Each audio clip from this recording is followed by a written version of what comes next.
O presente audiobook foi produzido artificialmente por meio da conversão de texto em voz. O áudio poderá trazer distorções fônicas por se tratar de uma leitura mecânica. A obra O Elixir da Longa Vida, de Balzac é livre de direitos autorais. Qualquer possível infração de texto entre em contato prontamente. Participe do clube de leitura. Para mais informações acesse o site www.domleon.com.br. Se possível, se inscreva no canal e compartilhe. O Elixir da Longa Vida, de Honoré de Balzac. Nos começos da vida literária do autor, seu amigo, morto há muito tempo, deu-lhe o assunto para este estudo, que mais tarde encontrou numa coleção publicada nos princípios deste século.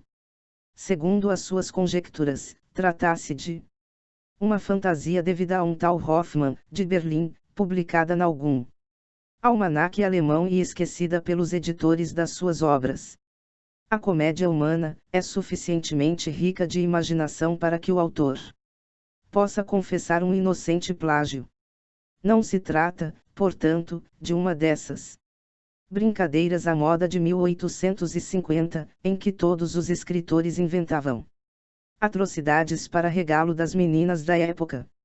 Assim, quando tiverdes chegado ao engenhoso parricídio de Juan, tentai adivinhar a conduta que teriam, em circunstâncias mais ou menos semelhantes, as pessoas honestas que, no século XIX, recebem uma pensão vitalícia sob o pretexto de um catarro, ou as que alugam casa a uma velha para o resto dos seus dias. Ressuscitariam essas pessoas os seus providenciais credores. Por outra, desejaríamos que juízes conscienciosos determinassem o grau de semelhança que pode existir entre Juan e os pais que casam os seus filhos na mira de ambicionadas heranças. A sociedade humana que, no entender dos filósofos, caminha na via do progresso, considera como um passo para o bem individual a arte de esperar pela morte de alguém abastado. Esta expectativa deu lugar a profissões tidas por honestas, mercê das quais se vive à custa de futuros defuntos. Há mesmo aqueles que têm como condição social aguardar o falecimento de parentes ricos. Parecem agachar-se todas as manhãs para chocarem os seus futuros cadáveres e fazem disto, todas as noites, o seu confiado travesseiro. São, por vezes, gente digna, como eminências, coadjutores, empregados supranumerários ou associados dessas instituições de previdência chamadas tontinas. Juntemos-lhes aqueles indivíduos empenhados em adquirir uma propriedade cujo preço excede as suas posses, mas que calculam a frio as probabilidades de vida que restam a seus pais ou sogros, octogenários ou septuagenários, dizendo consigo, antes de 3 anos herdarei necessariamente, e então qualquer assassino repugna-nos menos que tais espiões da morte. O assassino cedeu, talvez, a um movimento de loucura, poderá arrepender-se, reabilitar-se. Mas os ditos espiões são sempre espiões, na cama, à mesa, fazendo a sua vida cotidiana. São vis em cada momento que passa. E que espécie de assassino seria tão mesquinho como os referidos espiões? Acaso não reconheceis na sociedade humana uma turba de entes levados pelas nossas leis, costumes e usos a pensar constantemente na morte dos seus, a desejarem-na? Calculam o preço de um funeral enquanto compram tecidos caros para as suas mulheres, quando pensam ir ao teatro ou tomar uma carruagem de aluguer. Chegam a assassinar deste modo no próprio momento em que os próprios filhos, com enternecedora inocência, lhes apresentam, à noite, as frontes para receberem um beijo, proferindo, boa noite, pai. Vêem a todo o momento olhos que desejariam fechar e se reabrem todas as manhãs à luz, como os de Belvidero neste estudo. Só Deus sabe o número de parricídios que se cometem em pensamento. Toda a civilização europeia assenta sobre a lei da herança, como sobre um eixo, que seria loucura fazer desaparecer. No entanto, não poderíamos, como nas máquinas que fazem o orgulho da nossa era, aperfeiçoar tal engrenagem. Se o autor utilizou esta forma de preâmbulo ao leitor, num trabalho em que se esforça por usar todas as formas literárias, foi para introduzir uma nota relativa a alguns estudos, incluindo o presente. De resto, cada um destes trabalhos é baseado em ideias mais ou menos novas, cuja expressão lhe parece útil. O autor poderá mesmo arrogar-se a prioridade de certas locuções que passaram depois para o domínio da literatura e assim se vulgarizarão. A data de publicação de cada estudo não deve, pois, ser indiferente ao leitor que desejar fazer justiça ao seu autor. A leitura proporciona-nos amizades ignoradas, e que bom amigo não é um nosso leitor. Em contrapartida, há amigos nossos que não leem qualquer das nossas obras. O autor espera saldar uma dívida dedicando esta obra aos seus leitores desconhecidos. Num sumptuoso palácio de Ferrari, certa noite de inverno, de João Belvidero recebia festivamente um príncipe da casa de Este. Nessa época uma tal recepção constituía espetáculo maravilhoso que só os tesouros reais ou Fausto de um grande senhor poderiam proporcionar. Sentados à volta de rica mesa iluminada por velas perfumadas, 7 mulheres alegres trocavam frases ligeiras, num ambiente de admiráveis obras-primas de decoração, com os mármores brancos sobressaindo de paredes de estuque vermelho, a contrastarem com preciosas tapeçarias turcas, vestidas de cítons e resplandecendo ouro e pedrarias que fulguravam menos que os seus olhos. Todas falavam de paixões intensas e diversas como os seus tipos de beleza. Só não diferiam nas palavras nem nas ideias, a que o ar, um olhar, certos gestos prestavam um comentário libertino, sensual, melancólico ou zombeteiro. Uma afirmava: os meus encantos sabem aquecer o coração gelado dos homens já idosos. E outra: gosto de estar recostada em coxins, para pensar, com embriaguez, nos meus adoradores. Uma terceira, noviça nesta espécie de becoites, sentia-se inclinada a corar. No fundo do meu coração, dizia, sinto um remorso. Sou católica e receio o inferno, mas amo tanto, ó, tanto, que poderei sacrificar pelo meu amor a eternidade. A quarta, esvaziando uma taça de vinho de Chio, exclamava: viva a alegria! Eu encarno uma existência nova em cada dia que passa. Esquecida do passado, ébria ainda dos meus sucessos cotidianos, todas as noites esgoto uma vida de felicidade, transbordante de amor. Aquela que estava sentada junto de Belvidero fixava-o com olhar ardente. Conservava-se silenciosa e pensava: se o meu amante me abandonasse, nem por isso me entregaria a excessos para o matar. Logo sorriu, mas a sua mão convulsa destruía uma caixa de amêndoas, em ouro, maravilhosamente cinzelada. Quando será grão-duque? Perguntou a sexta mulher ao príncipe, com expressão de alegria cruel nos lábios e um brilho de bacante nos olhos. E tu, dize-me, quando morrerá o teu pai? Indagou a sétima, lançando o seu raminho de flores a Belvidero, com um delicioso gesto traquinas. Era uma rapariga de ar inocente, habituada a divertir-se com as coisas sagradas. Ah! Não me falem disso! Exclamou o jovem e belo de João. Há neste mundo um único Pai eterno, e a desgraça quer que seja o meu.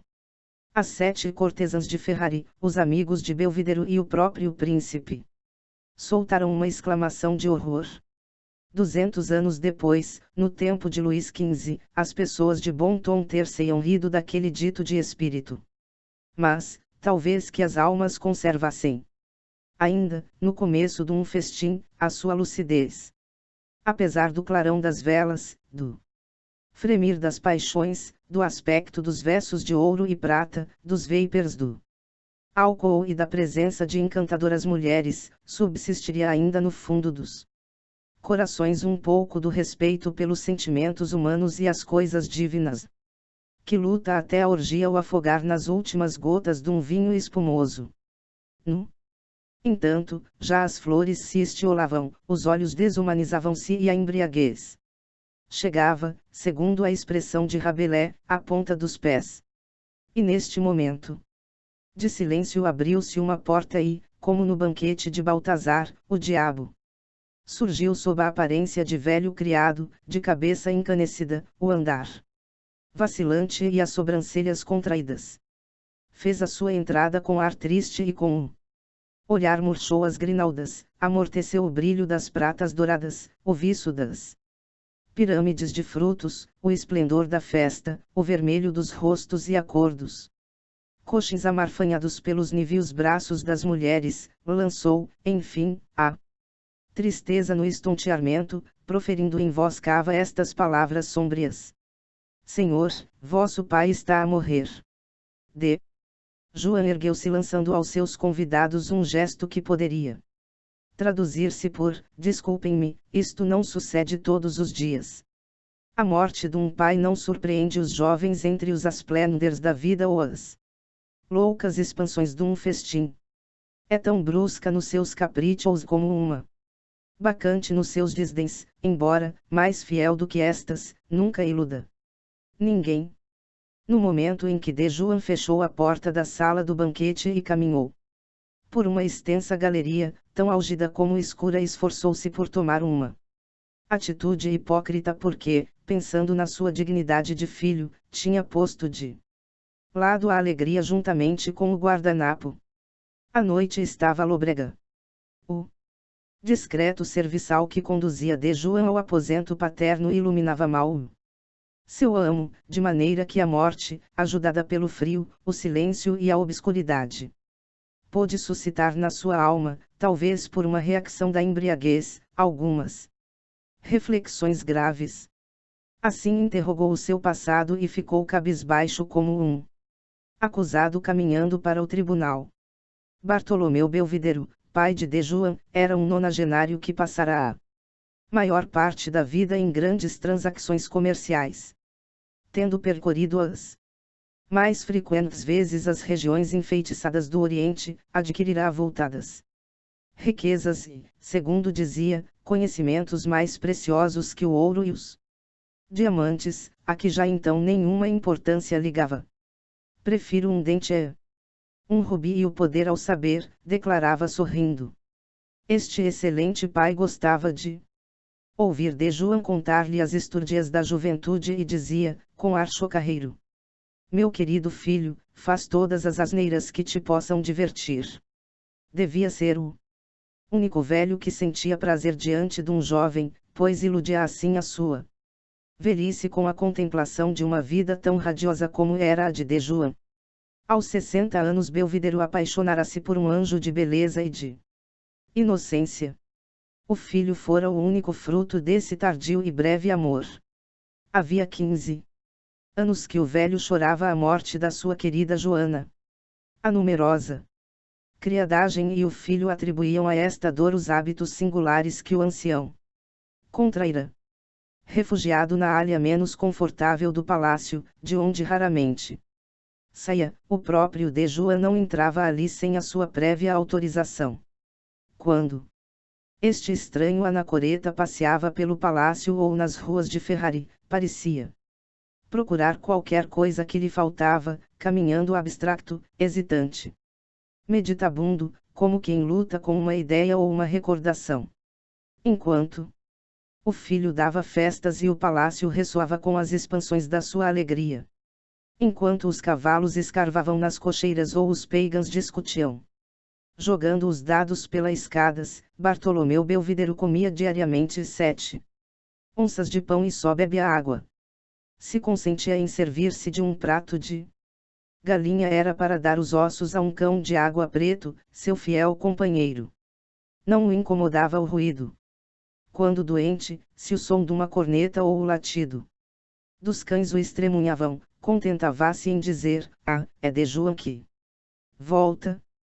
Jamais existiu um pai tão compreensivo e indulgente.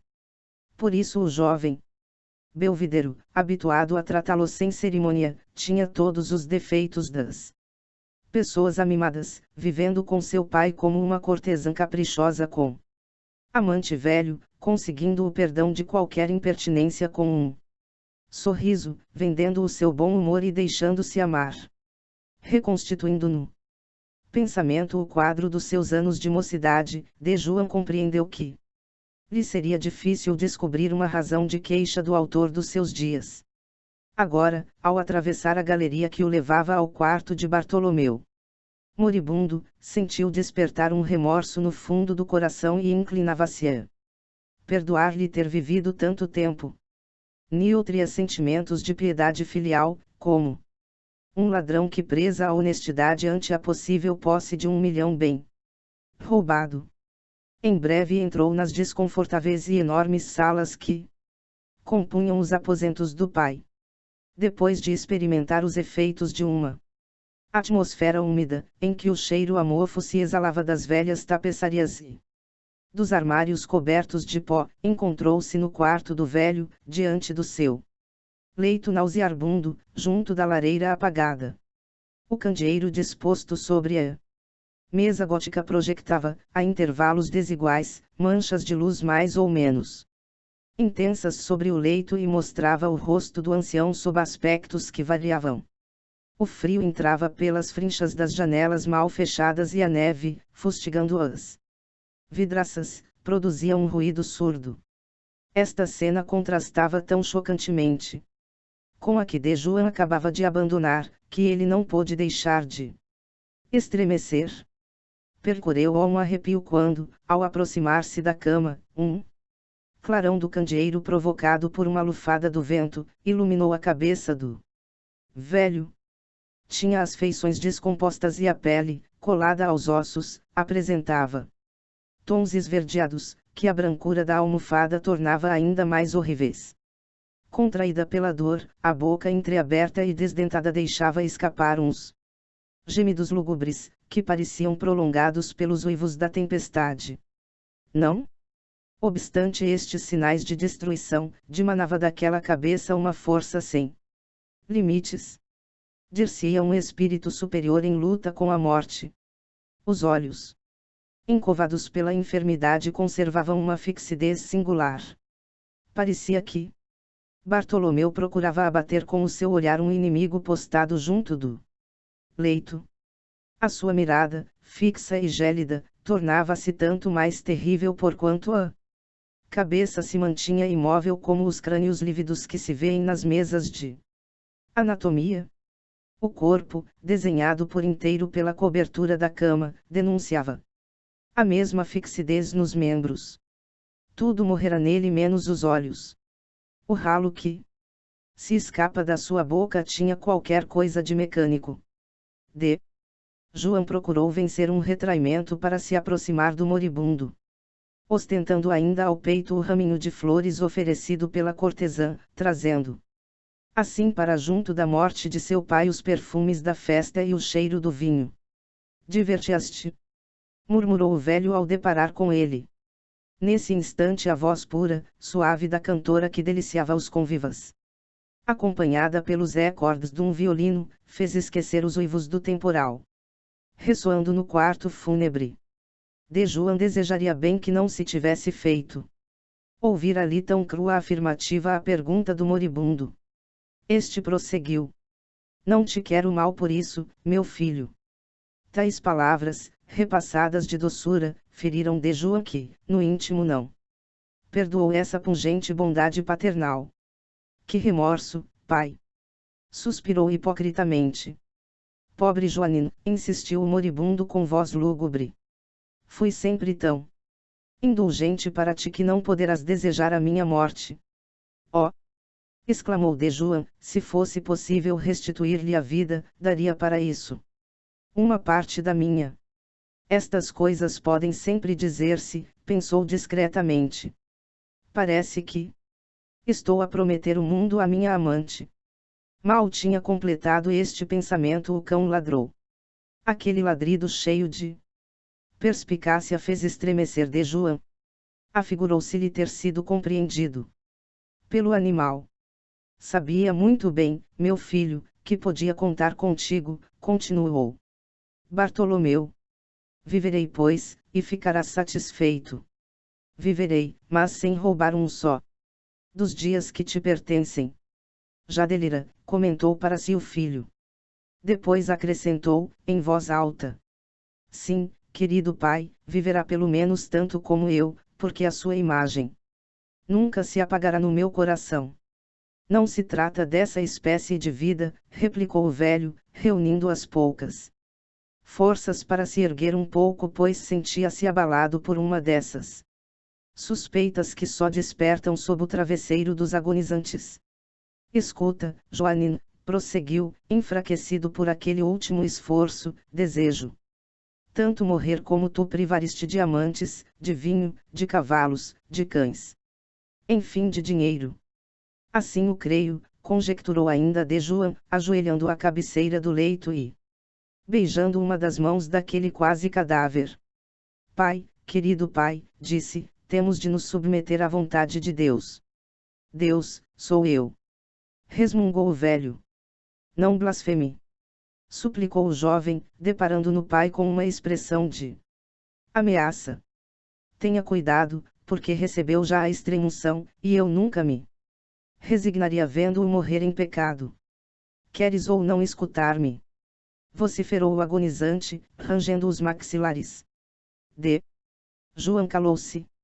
Caiu no quarto um silêncio sinistro. Por entre os silvos surdos do granizo, lá fora os acordes do violino e o canto melodioso ouviam-se novamente, tênues como a luz de um dia que desponta. O ancião sorriu.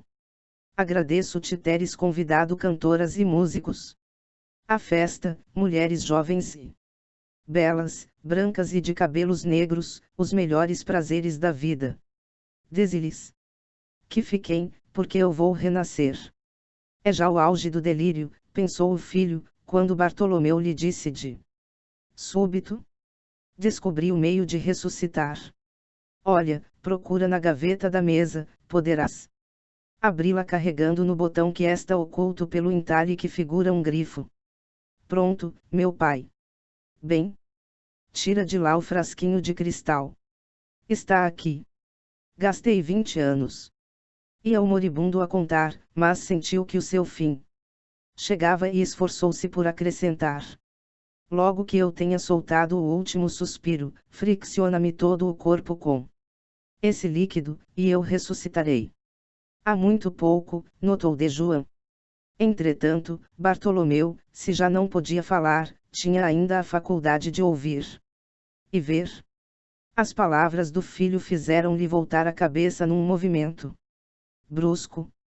Ficou com o pescoço torcido como o de uma estátua de mármore, condenada pelo escultor a olhar eternamente de lado. As suas pupilas dilatadas tinham tomado uma imobilidade odiosa. Estava morto? Expirara ao perder a sua última e única ilusão. Ao procurar a sua derradeira salvação no coração do filho, encontrara neste um túmulo mais profundo do que o preparado pelos homens para a jazida dos seus mortos. Os cabelos eriçaram-se-lhe de pavor, só o seu olhar pareceu exprimir ainda alguma coisa. Era já como um pai que se erguia do sepulcro para suplicar vingança a Deus. Pronto. O homenzinho acabou. Cuidou de Joan. Na ânsia de observar o misterioso frasco à luz do candeeiro à semelhança de um apreciador que examina a sua garrafa no fim do repasto, olhava perplexamente para o pai e o frasco. A seu lado, o cão de água observava da mesma maneira, ora o frasco ora o dono morto. O candeeiro projectava clarões movediços. O silêncio tornara-se mais solene. O violino e a voz da cantora tinham emudecido. O jovem estremeceu, parecendo-lhe que o defunto se mexera. Intimidado pela fixidez acusadora dos seus olhos, foi cerrar-lhes como teria fechado uma persiana batida pela rajada. Em noite invernosa, conservou-se de pé, imóvel, perdido num caos de pensamentos. De súbito um ruído seco, lembrando-o de uma mola emperrada, cortou a mudez. Surpreendido, de Joan quase deixou cair o frasco. Inundou-o um suor mais frio do que aço de punhal.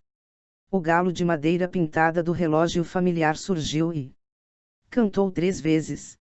Era daqueles maquinismos engenhosos, de que se serviam os sábios da época para despertarem a hora fixada para as suas lucubrações. A aurora avermelhava já as janelas. De Joan tinha passado 10 horas a refletir. O velho relógio era mais fiel do que ele ao cumprimento dos seus deveres para com Bartolomeu.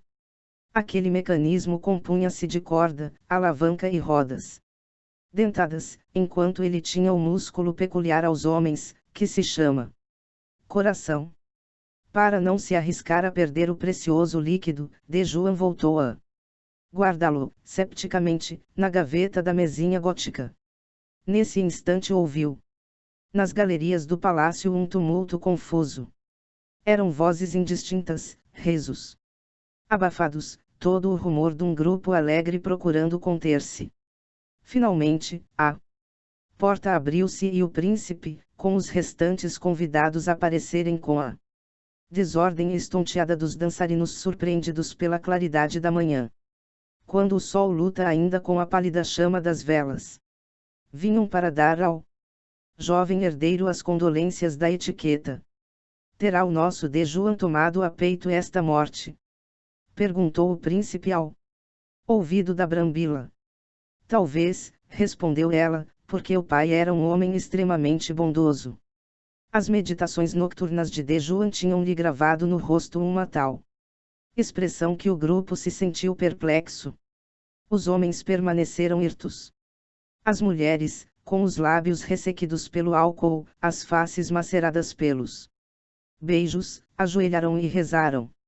O órfão não pôde deixar de estremecer à vista das alegrias contidas, dos risos desfeitos, dos cantos sumidos, da juventude apagada, da beleza desvanecida, de tudo aquilo que personificava o melhor da vida perante a morte. Porém, naquela amável Itália do tempo, o pecado e a religião conjugavam-se de tal maneira que se confundiam. O príncipe apertou afetuosamente a mão a de Joan e todos os rostos esboçaram simultaneamente uma idêntica expressão, meio triste, meio indiferente. Depois toda esta fantasmagoria protocolar desapareceu, deixando mais vazio o aposento mortuário. Era bem a imagem da vida. Ao descer a escadaria, o príncipe confiou a Rivabarella. Quem teria julgado assim o nosso de Joan, um fanfarrão da impiedade? Afinal, adorava o pai. Reparou no cão. Indagou Brambila. Aí temos o nosso amigo fabulosamente rico, sugeriu, suspirando, a Bianco. Cavatolino. Que importa? Desdenhou a orgulhosa Veronese, que destruíra, com mão nervosa, a adorada caixinha de amêndoas. Não te importo? Clamou o duque. Pois com os seus escudos será tanto um príncipe como eu. A princípio de Joan, cedendo a 1000 pensamentos, hesitou entre vários partidos a tomar. Depois de ter avaliado os tesouros acumulados por seu pai, voltou, de noite, para o quarto fúnebre, a alma esmagada sob feroz egoísmo. Encontrou todos os serviçais ocupados em ordenar os paramentos do catafalco em que o falecido senhor seria exposto no dia seguinte, ao centro de uma sumptuosa câmara ardente, espetáculo de grande curiosidade, que toda a Ferrara viria admirar. A um sinal de Joan, os criados detiveram-se interditos e trêmulos. Deixem-me só, ordenou com a voz alterada. Continuarão depois de eu sair. Quando os passos do velho mordomo, que foi o último a retirar-se, deixaram de se ouvir sobre as lajes, de Joan fechou precipitadamente a porta e disse: Consigo. Experimentemos.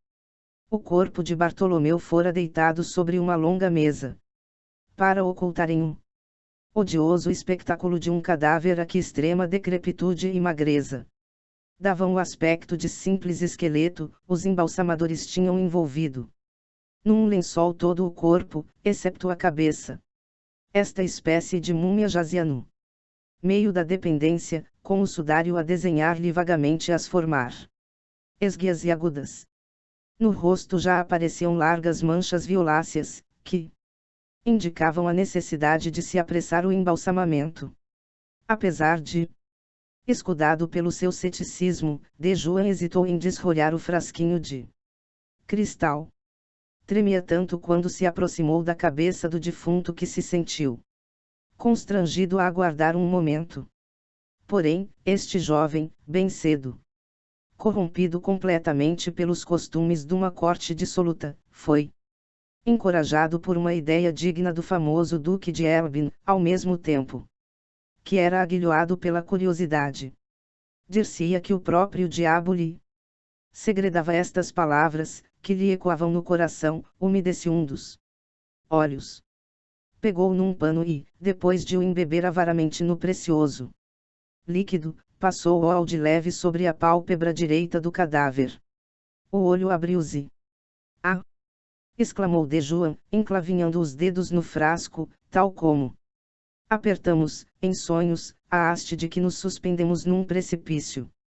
Via aquele olho pleno de vida, como o olho de criança na cabeça de um morto, a luz cintilando no seu humor líquido juvenil, apenas velada por belos cílios negros, trazendo à memória essas singulares claridades que o viajante avista nos campos desertos, em noites de inverno. Aquele olho resplandecia, parecia querer precipitar-se para De Juan, pensava, acusava, condenava, ameaçava, vociferava, mordia. Todas as paixões humanas se agitavam nele, as súplicas mais ternas, a cólera dos reis, o amor de uma donzela pedindo misericórdia aos seus algozes. Tinha, por fim, a mirada profunda que um homem lança aos outros do último degrau para o cadafalso.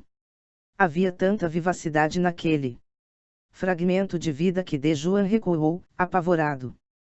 Passeou pelo aposento sem ousar fixar aquele olho, que ele revia no chão, nas tapeçarias, por toda a parte. Toda a dependência estava semeada de pontos luminosos, fulgurantes de vida, de inteligência. E todos esses pontos que eram outros tantos olhos perseguiam, cercavam De Juan. Será capaz de viver 1000 anos, calculou ele incontidamente, ao voltar junto do pai, levado por uma atração diabólica a contemplar aquela centelha de luz vivente. De súbito a pálpebra fechou-se e voltou a abrir-se ágil, como a de uma mulher que concede. Se uma voz lhe tivesse dito, sim, De Juan não se sentiria mais aterrado. Que fazer? Pensou. Ainda teve coragem para tentar cerrar aquela pálpebra, mas os seus esforços foram inúteis. Será um parricídio esmagá-lo? Perguntou-se diante do olho. Sim, fez-lhe este compreender com uma piscadela irônica. De Juan debruçou-se para o esmagar. Uma grossa lágrima rolou pelas faces encovadas do cadáver e caiu sobre a mão do filho. A lágrima queimou-o. Sentou-se, fatigado por uma luta que lhe lembrava a de Jacó com o anjo. Por fim levantou-se, murmurando: contanto que não haja sangue. Depois, procurando a todo o transe não se acobardar, esmagou o olho, servindo-se de um pano e voltando o rosto. Um gemido inesperado, angustioso, surpreendeu-o. Era o cão que morria uivando. Conheceria o segredo do velho? Indagou-se, deitando uma olhadela ao fiel animal. De Juan Belvidero passou depois aos olhos do mundo por um filho piedoso. Mandou construir um monumento de mármore do mais branco sobre o túmulo de seu pai, confiando as figuras que o ornariam aos mais célebres artistas da época. Só se sentiu perfeitamente tranquilo no dia em que a estátua paterna, ajoelhada aos pés da religião, impôs o seu peso enorme sobre a sepultura em que enterrou o único remorso que ainda poderia sobressaltar-lhe o coração nos momentos de maior lassidão. Depois de feito o inventário das riquezas acumuladas pelo velho orientalista, tornou-se avarento. Acaso não tinha ele de garantir 2 vidas com o seu dinheiro? O olhar tornou-se-lhe perscrutador, alongando-o pela sociedade humana e melhor compreendendo o mundo por avistá-lo através de um túmulo. Analisou os homens e os seus actos para não se importar, de uma vez para sempre, com o passado representado pela história, o presente, encarnado pelas leis e o futuro, desvendado pelas religiões. Tomou o espírito e a matéria, misturou-os num cadinho e, nada aí encontrando que valesse a pena, tornou-se, autenticamente, de João. No segredo das ilusões humanas, jovem e belo, lançou-se para a vida, desprezando o mundo para melhor dele se apoderar. Assim, a sua felicidade não poderia ser aventura burguesa que se contenta com cozido trivial, uma confortante botija de água quente na cama, no inverno, um candeeiro para a noite e umas pantufas novas em cada trimestre. Apoderou-se da existência como um símio que apanha uma noz e, sem perda de tempo, trata espertamente de desembaraçar o fruto da casca inútil, para lhe saborear a polpa. A poesia e os sublimes arroubos das paixões deixaram de o interessar. Procurou evitar o erro de certos homens poderosos que, supondo que as almas ingênuas creem nas almas fortes, das ideias efêmeras, poderia bem caminhar como eles, com os pés sobre a terra e a cabeça a tocar os céus. Contudo, preferia refestelar-se e devorar de beijos os lábios de uma mulher meiga, fresca e perfumada, já que, semelhante à morte, extinguindo impudentemente tudo por onde passava, exigindo só o amor que possuía, um amor oriental, que lhe proporcionasse apenas amores longos e fáceis. Amando na mulher só a fêmea, adoptou a ironia como a atitude própria da sua alma. Quando nos seus braços as amantes subiam ao paraíso, perdidas num êxtase de embriaguez, acompanhava-as, meio grave, meio expansivo, tão sincero como um estudante alemão. Dizia sempre, eu, enquanto a louca apaixonada dizia, nós. Sabia admiravelmente deixar-se cativar por uma mulher. Tinha sempre o domínio suficiente para a fazer acreditar que tremia como o estudantinho do liceu que segreda a primeira rapariga com quem volteia num baile, gosta de dançar, mas não sabia menos utilizar uma espada dura e abater comendadores. Ocultava-se zombaria na sua simplicidade e riso nas suas lágrimas, chorando tão bem como a esposa que diz ao marido, dá-me uma carruagem ou morrerei de tísica. Para o negociante o mundo é um acumulado de mercadorias e um bom montante de notas de banco. Para a maior parte dos jovens é uma mulher, para algumas mulheres, um homem, para certos espíritos, um salão, um meio de intrigas, um bairro ou uma cidade inteira. Para D. João o mundo era ele. Modelo de graça e de brandura, espírito sedutor. Soube sempre levar a água ao seu moinho, simulando deixar-se conduzir. Nunca ia além do limite onde queria ser levado. Quanto mais observava, mais ia duvidando. Ao analisar os homens, descobriu que, muitas vezes, a coragem não passava de temeridade, e a prudência, de cobardia, a delicadeza era patetice e a generosidade, astúcia, a justiça, um crime, e a probidade, uma convenção. Descobriu, ainda, que, por um singular destino, as pessoas verdadeiramente honestas, delicadas, justas, prudentes e corajosas não mereciam a menor consideração social. Que cruel ironia! Dizia de si para consigo. Não, é certamente obra de Deus.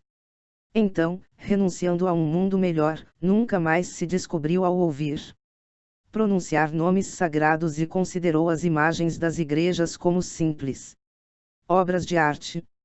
Assim, conhecendo o mecanismo das sociedades humanas, procurava não ferir demasiado os preconceitos, por não se sentir tão forte como os carrascos, mas iludia as leis sociais com subtileza e espírito. Foi a encarnação de João, de Molière, do Fausto, de Goethe, do Manfred, de Byron e do Melmoth, de Maturin. Grandes figuras criadas pelos maiores gênios europeus, cantadas em acordes de Mozart e, talvez, um dia, em áreas de Rossini. Ents terríveis, que o príncipe do mal eterniza e de que se encontram alguns exemplares através dos séculos, quer quando tais personagens entram em negociações com os homens, encarnadas em Mirabeau, quer se contentem em agir sobrepeticiamente, como Bonaparte ou em abraçar o mundo numa ironia, como Rabelais. Mas o gênio, ainda mais profundo, de João Belvidero, resumiu, com antecipação, todas essas figuras criadas pela genialidade. A sua foi uma perpétua zombaria, em que envolveu os homens, as coisas, as instituições e as ideias. Tendo conversando em boa familiaridade, durante meia hora, com o Papa Júlio II sobre a eternidade, ao concluir disse-lhe, sorrindo: se é em absoluto necessário escolher, prefiro crer em Deus a acreditar no diabo. O poder, aliado à bondade, pode proporcionar-nos melhor refúgio do que aliado à potência do mal. Sim, concordou o pontífice, mas o Senhor quer que façamos penitência neste mundo. Pensais então sempre nas vossas indulgências. Tornou Belvidero. Pois bem, eu tenho reservada, para me arrepender da primeira vida, uma outra completa existência. Ah! Se compreendes assim a velhice, insistiu Júlio II, arrisca-te a ser canonizado. D. João sorriu, a terminar. Depois da vossa elevação ao papado tudo é possível. E foram ver os operários ocupados na construção da imensa basílica consagrada a São Pedro. O apóstolo genial que constituiu o nosso duplo poder, acrescentou o Papa Belvidero, merece este monumento.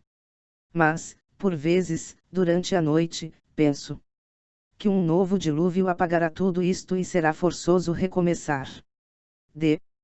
João e o pontífice rirão, compreendendo-se. Um tolo teria ido, no dia seguinte, divertir-se com Júlio II em casa de Rafael ou na deliciosa vila Madama, mas Belvidero foi vê-lo oficiar pontificalmente, para se convencer das suas dúvidas. Num banquete, o Roveri teria podido desmentir-se e comentar o Apocalipse. Mas esta lenda não foi criada para fornecer elementos àqueles que desejem escrever memórias sobre a biografia de João. Destinasse a provar às pessoas honestas que Belvidero não morreu no seu duelo com uma figura de pedra, como querem fazer-nos acreditar alguns biógrafos. Quando atingiu os 60 anos, Belvidero fixou-se em Espanha. Aí, mais avançado em idade, desposou uma jovem e encantadora andaluza. Por cálculo, não foi bom esposo nem bom pai. Tinha concluído que nunca seremos tão ternamente amados como pelas mulheres a quem damos menos atenções.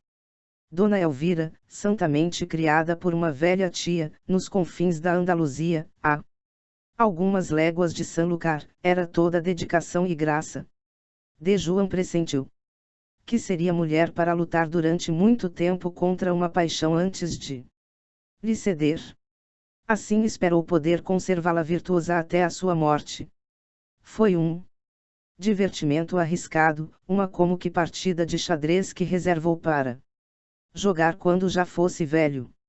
Decidiu, pois, subordinar todos os seus actos ao êxito da comédia que deveria ter o desfecho no seu leito de morte. Assim a sua fortuna permaneceu enterrada no palácio de Ferrari, onde ia raramente. O resto dos seus bens empregou-os em viajar, no prolongamento da sua vida.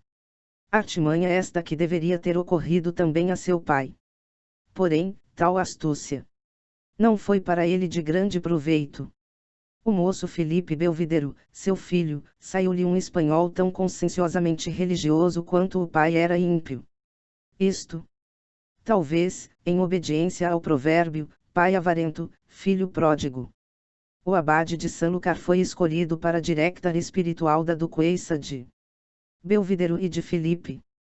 Era este eclesiástico um santo homem, de admirável estatura, bem proporcionado, belos olhos e rosto a Tibério, fatigado pelos jejuns, empalidecido pelas macerações e dia a dia tentado, como são os solitários.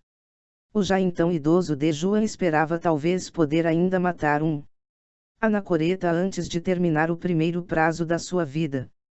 Mas, ou porque o abade fosse de temperamento tão forte como ele, ou porque Dona Elvira possui-se menos ardência ou mais prudência do que a Espanha habitualmente concede às mulheres, Belvidero viu-se constrangido a passar os seus dias calmo como um velho reitor de aldeia, sem escândalos caseiros.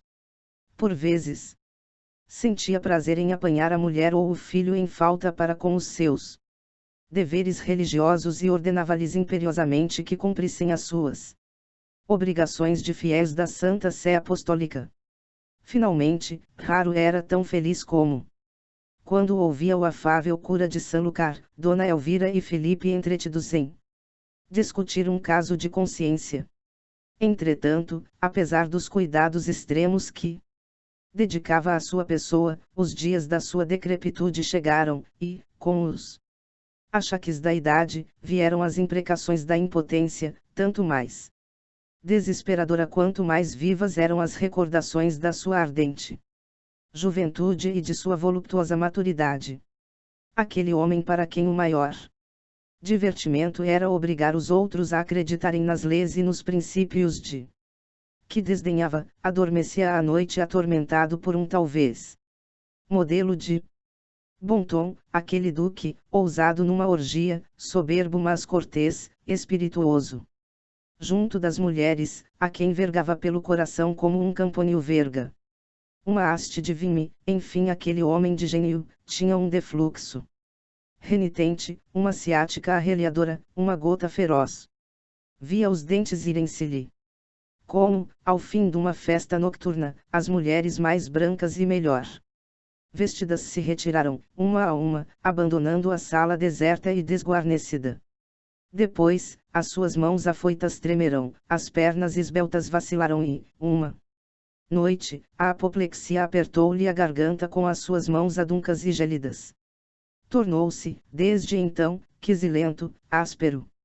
Censurava a dedicação do filho e da mulher, atribuindo os seus cuidados enternecidos, desvelados, ao facto de ele ter empregado toda a sua fortuna em rendimento vitalício.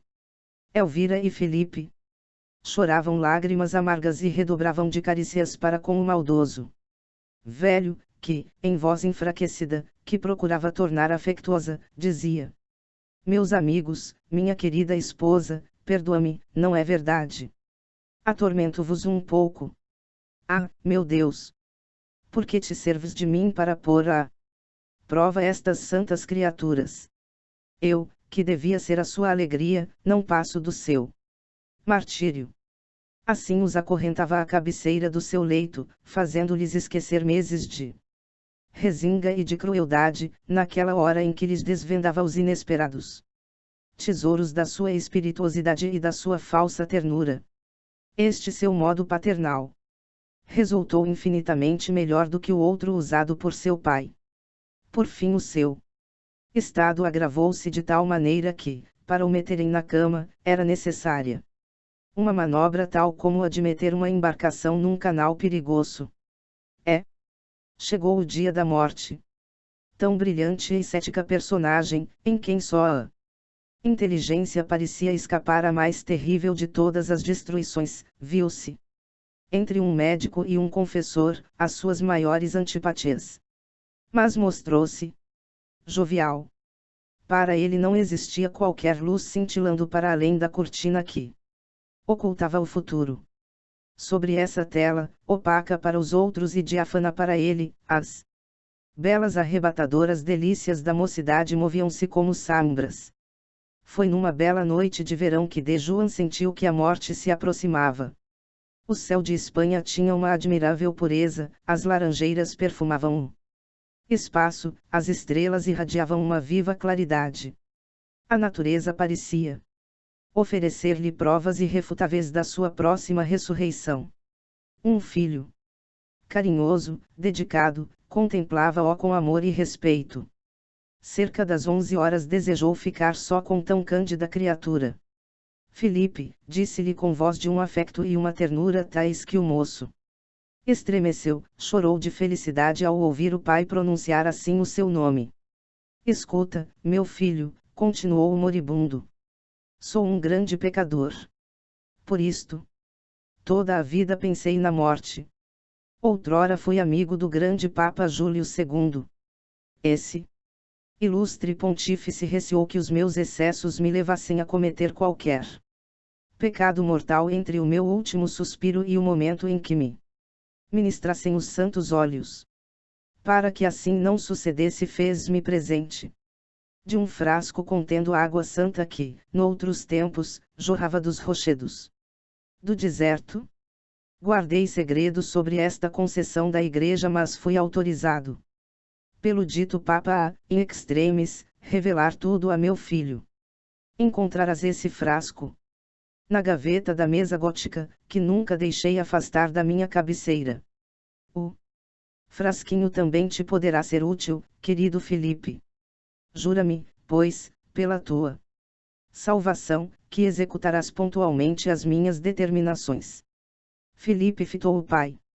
De João conhecia bem a expressão dos sentimentos humanos. Para não morrer em paz sem reconhecer fidelidade nos olhos do filho, mas lembrando-se de que seu pai morrera de desespero soletrando-lhe nos olhos as intenções. Merecias melhor paternidade, Felipe, prosseguiu de João. Assim ouso confessar-te, meu filho, que, no momento em que o abade de San Lucarme administrava o sagrado viático, eu pensava na eterna incompatibilidade de dois poderes tão fortes como o de Deus e o diabo. Ó, meu pai! E dizia comigo, quando Satã fizer a paz com a divina onipotência, deverá, sob pena de ser um grande réprobo, estipular o perdão dos seus sequazes. Este pensamento não me largou mais. Porque eu irei para o inferno, meu filho, se não cumprires à risca os meus últimos desejos. Ó, diga-mo sem demora, meu pai. Pois bem, logo que eu tenha expirado, talvez daqui a poucos minutos, pegarás no meu corpo ainda quente e estendê-lo-ás sobre uma mesa, no meio deste quarto. Depois apagarás o candeeiro. A claridade das estrelas devera bastar-te.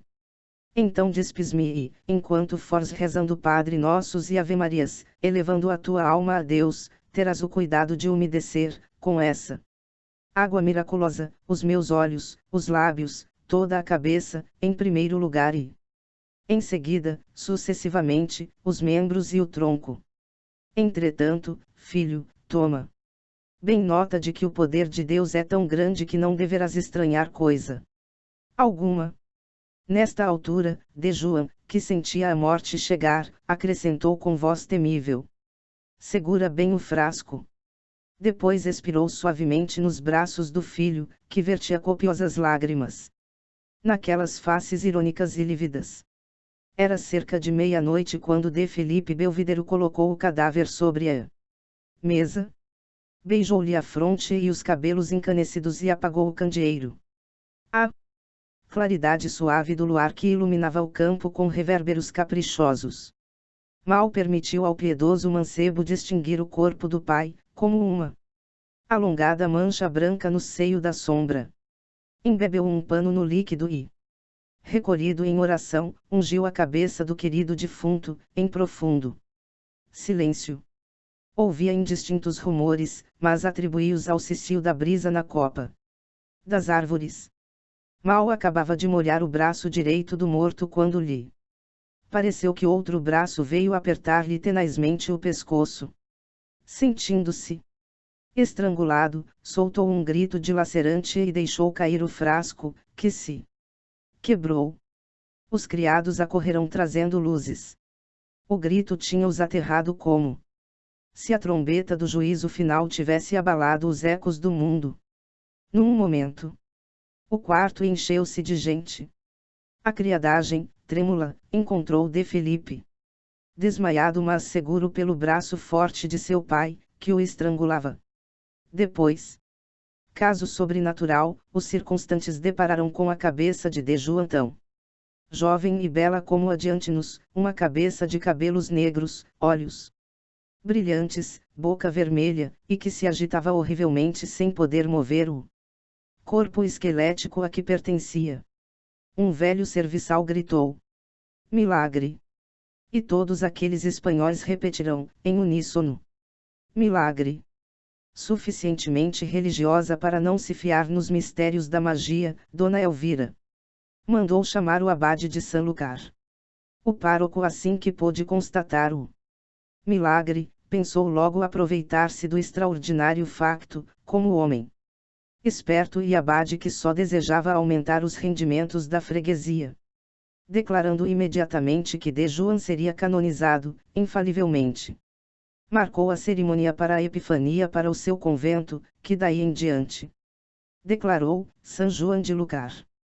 A estas palavras, a cara do defunto teve um esgar irônico. A inclinação dos espanhóis por este gênero de solenidades é tão conhecida que não será difícil conceber a pompa das cerimônias religiosas em que o cura de Sanlúcar celebrou a trasladação do bem-aventurado de João Belvidero para a sua igreja. Alguns dias depois da morte daquele ilustre senhor, o milagre da sua ressurreição incompleta foi tão largamente comentado, de povoação em povoação, num raio de 50 léguas à volta de Sanlúcar, que, num grande espetáculo de peregrinação, os curiosos acorreram de todos os lados, atraídos pela perspectiva de um Te-Deum solenemente cantado à luz dos círios. A antiga mesquita, agora a igreja do convento de Sanlúcar, maravilhoso edifício construído pelos mouros e cujas abóbadas escutavam, havia séculos, o nome de Jesus em substituição do de Allah, não pôde conter a multidão que vinha assistir ao acto. Apertados como formigas num formigueiro, os fidalgos, com suas capas de veludo e belas espadas à cinta, conservavam-se junto dos pilares, quase sem espaço para dobrar o joelho que só ali se dignavam dobrar. Encantadoras camponesas com as vasquinhas a moldarem-lhe as formas eiruças, davam o braço a velhos encanecidos. Moços, de olhos ardentes, eram vistos ao lado de velhas arrebicadas. Avistavam-se ainda, entre a multidão, parzinhos jovens radiantes de alegria, namoradas curiosas trazidas pelos bem-mamados, algumas casadinhas de fresco, e, finalmente, crianças receosas pela mão das mães.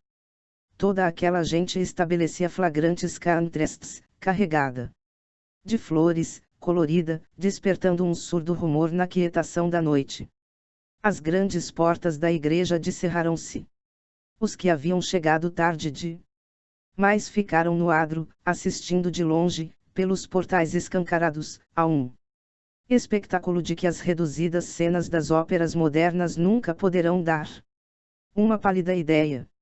Devotos e pecadores empenhados em ganhar as boas graças de um novo santo, acenderam em seu louvor milhares de círios na vasta igreja. Flâmulas interesseiras que emprestavam aspectos de magia ao majestoso templo. As escuras arcárias, as colunas e os seus capités, as capelas profundas, resplandecendo de ouro e prata, as galerias, os rendilhados mouriscos, os mais súbitos pormenores daquela arquitetura delicada. Desenhavam-se num exuberante clarão, como as figuras caprichosas dos grandes brasidos ardentes. Era um mar de luzes, dominado ao fundo pelo coro dourado sobranceiro ao altar-mor, rivalizando, em esplendor, com o sol nascente. Com efeito, o brilho dos aureus lampadários, dos candelabros argênteos, dos planejamentos, das imagens e dos ex-voto parecia esmorecer ante o relicário que continha o corpo de João. Os restos mortais do ímpio resplandeciam de pedrarias, flores, ouro, plumas brancas como asas de anjo e substituíam, sobre o altar, um painel de Cristo. À sua volta numerosas flamas erguiam no ar clarões rutilantes.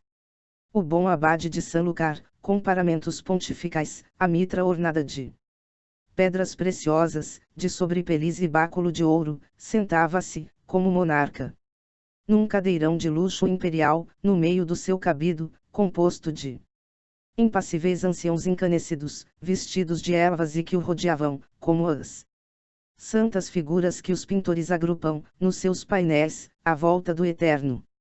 O grande chantre e os dignitários do capítulo, ostentando as vistosas insígnias das suas prerrogativas eclesiásticas, iam e vinham por entre nuvens de incenso. Quando chegou a hora da solene consagração, os sinos tangeram e todos dirigiram ao Altíssimo a primeira hosana de louvor, que iniciou o Te Deum. Clamor sublime. Eram vozes puras, cristalinas, de mulheres em êxtase, confundidas com vozes masculinas, fortes e graves, num coro tão poderoso que o órgão não conseguia dominá-lo com o vibrar dos seus largos acordes. Só as notas agudas dos meninos do coro e as dos barítonos suscitavam a ideia da infância e da força naquele fantástico concerto de vozes humanas unidas num sentimento de amor. Te Deum laudamus. Do âmago do vasto templo enxameado pela multidão ajoelhada, aquele coro cresceu como uma claridade que cintilasse repentinamente na noite e o silêncio como que foi cortado por um ribombar. As vozes ascendiam com as nuvens do incenso que toldavam as majestáticas maravilhas arquitetônicas em diáfanos véus azulados. Tudo era magnificência, perfume, luz e polifonia. No momento em que o grave hino de gratidão e de amor atingiu o altar-mor de João, suficientemente cortês para nada levar a mal, esboçou um lívido sorriso e envaideceu-se no interior do relicário. Porém o diabo, lembrando-lhe o risco de passar assim por um homem vulgar, por um santo, um Bonifrates ou um Pantaleão, perturbou a grande polifonia de amor com um bramido, a que se juntaram as 1000 vozes do inferno. A terra abençoava, e o céu maldizia. O templo estremeceu sobre os seus remotos alicerces. Te Deus laudamus. Clamava a multidão. Vão para todos os diabos, estúpidos animais que sois. Deus! Deus! Que sois? Vós com o vosso Deus encanecido. E uma torrente de imprecações correu como caudal de lovas ardentes, arremessadas por uma erupção do Vesúvio. Deus Sabaoth! Sabaoth! Bramiam os crentes. Insultais a majestade do inferno. Tornou de João, rangendo os maxilares.